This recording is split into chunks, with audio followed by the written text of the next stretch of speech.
ఓం శ్రీ గురుభ్యో నమః. ఓం శ్రీ మాత్రే నమః. శని శని గ్రహము చాలామంది కూడా ఎల్నాటి శని అని, ఎల్నాటి శని అంటే ఏంటంటే ఏదైతే రాశిలో ఉంటారో వాళ్ళకి జన్మశని అని, ద్వితీయ స్థానంలో వాళ్ళ రాశి నుంచి ద్వితీయ స్థానంలో శని ఉంటే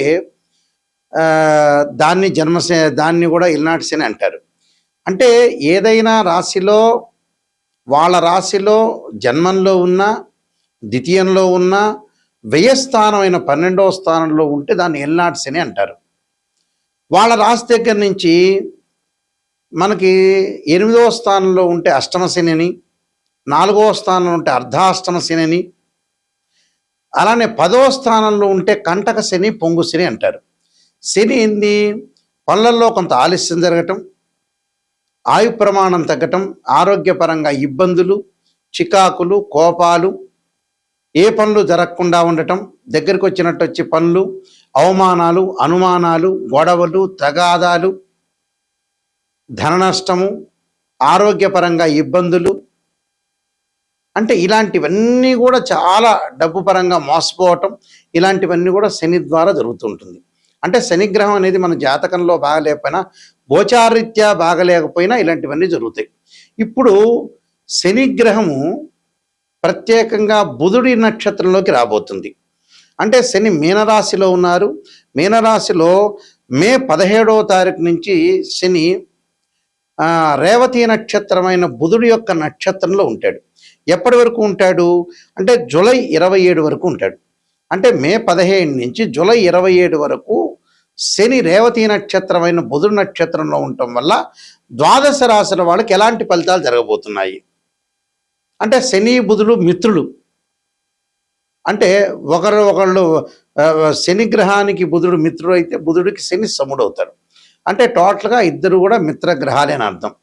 ఈ మిత్రగ్రహాల్లో శని మీనరాశి అయిన గురువు యొక్క రాశిలో ఉండటం, బుధుడు యొక్క నక్షత్రంలో ఉండటం వల్ల ఎలాంటి ఫలితాలు జరగబోతున్నాయి ఒకసారి తెలుసుకుందాం. ఇవన్నీ కూడా గోచారరీత్యా చెప్పబడే ఫలితాలు.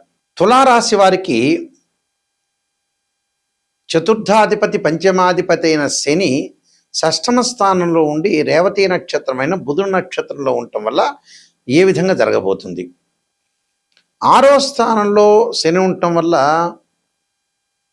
అలానే బుధుడు యొక్క నక్షత్రంలో ఉంటారు. వృత్తి వ్యాపార రంగాల్లో ఎదురు లేకుండా ఉండటం, వ్యాపార పరంగా డెవలప్మెంటు, వ్యాపారం యొక్క విస్తరణ, పెట్టుబడిదారులు ఎక్కువగా వచ్చే అవకాశాలు, ఉద్యోగపరంగా ప్రమోషన్లు, స్థానచలనం జరిగే అవకాశం ఉండటం. అలానే విద్యార్థులకు అనుకూలమైన కాలం, ఆరోగ్యపరంగా కొంత మెరుగగా ఉంటుంది.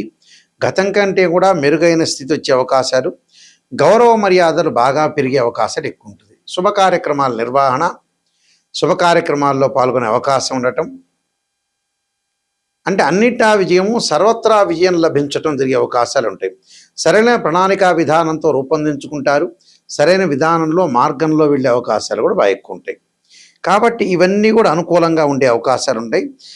కొత్త వ్యాపారాలు స్వతంత్రంగా ప్రారంభించటం కానీ, పార్ట్నర్షిప్తో ప్రారంభం చేయటం కానీ, వృత్తి ఉద్యోగాల్లో ప్రమోషన్లు, దూర ప్రాంతాలకి వెళ్ళటం, పనులు, ప్రయాణాలు అనుకూలించే అవకాశాలు, అలానే స్థిర చరాస్తుల్లో అభివృద్ధి కలగటం, అంటే స్థిరాస్తి కానీ చరాస్తుల్లో కానీ అభివృద్ధి కలిగే అవకాశాలు, కోర్టు వ్యవహారాలు అలానే అనుకూలంగా ఉండటం, కోర్టు వ్యవహారాలు అనుకూలంగా ఉండటం, పిత్రార్జితం బాగా కలిసి రావటం, అలానే ఉద్యోగాల్లో కూడా ప్రమోషన్లు, పార్ట్నర్షిప్ వ్యాపారం బాగుండటం, కొంగొత్త వ్యాపారాల్లో స్వతంత్రంగా ప్రారంభించటం ఒకటి, శత్రువులు మిత్రులుగా మారిపోయే అవకాశాలు ఉంటాయి.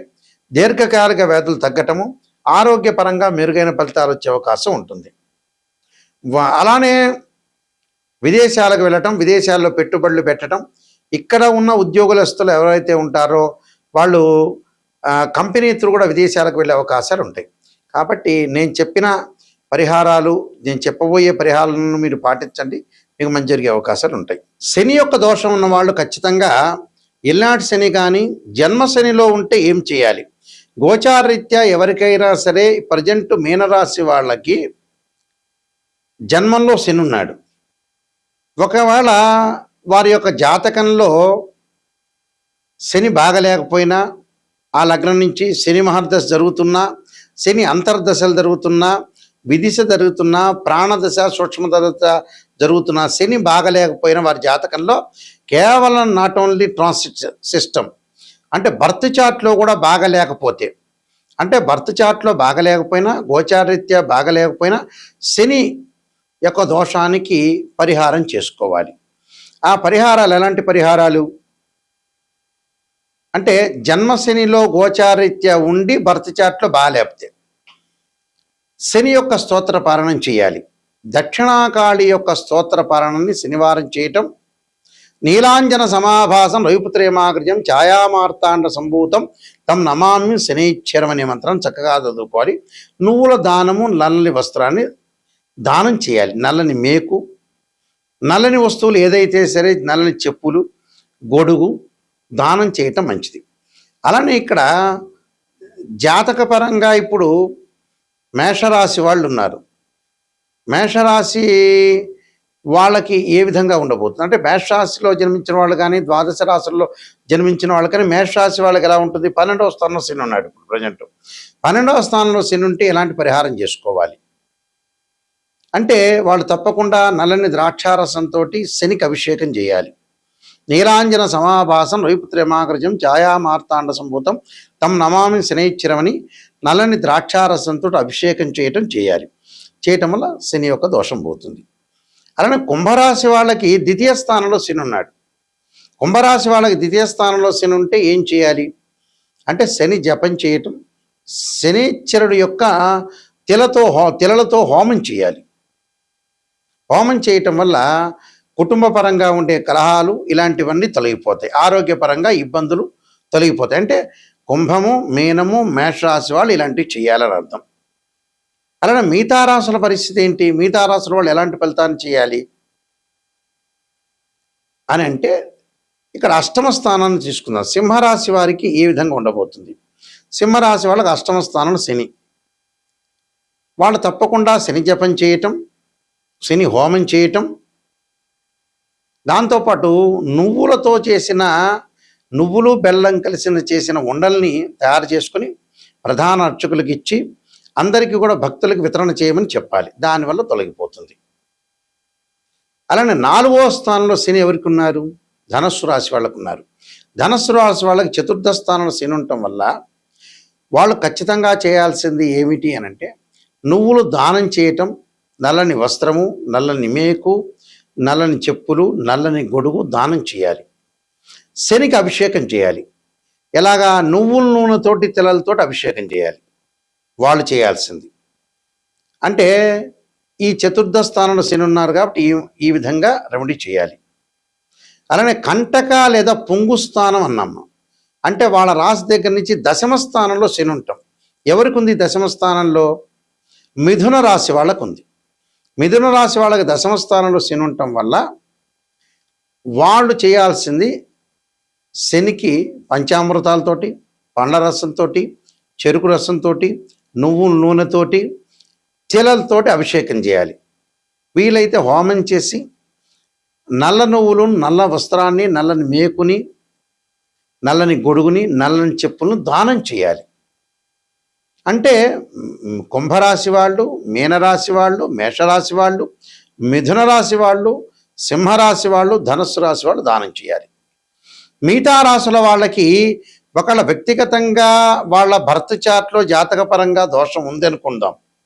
అంటే వృషభము, కర్కాటకము, కన్య, తుల, వృశ్చికం తర్వాత వీళ్ళకి మకరము, ఈ రాశుల వాళ్ళు తప్పకుండా శని గోచారరీత్యా కాకపోయినా, వాళ్ళ దోషం లేకపోయినా, బర్త్ చార్ట్లో శని మహర్దశ కలిసి రాకపోయినా, శని అంతర్దశలు, విదిశలు, సూక్ష్మదశలు, ప్రాణదశలు ఉన్నా ఈ రాశి వాళ్ళు తప్పకుండా ఆరోగ్యపరంగా ఇబ్బందులు లేకుండా చూసుకోవాలి.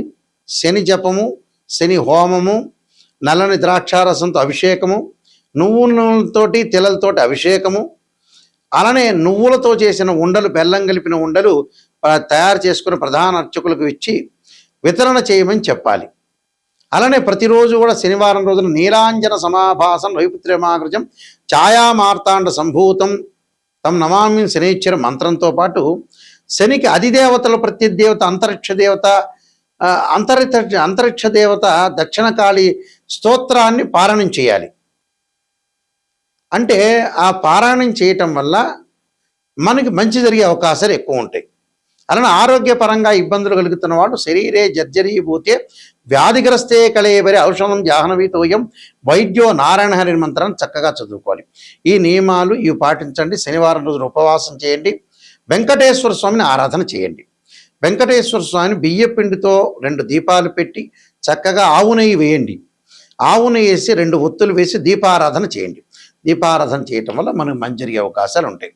నేను కాలసర్పయోగము, కాలసర్పయోగ చంద్రిక, రాహుకేతులు, ఛాయాగ్రహాలు, బృహత్పరిహార సింధు, జాతక చంద్రిక, వివాహ మార్తాండము, స్వప్నశాస్త్ర ఫలదీపిక, పుత్ర గణపతి వ్రతము, సర్వదేవతా గోత్రులు పార్ట్ 1, పార్ట్ 2, అలానే నవగ్రహ దోషాలు పోవడానికి దశమహావిద్యల అమ్మవారి యొక్క పారణము, ప్రొడక్షన్ ఆఫ్ ఆస్ట్రాలజీ, ఇలాంటి నెంబర్ ఆఫ్ ఆస్ట్రాలజీ బుక్స్ రాశాను.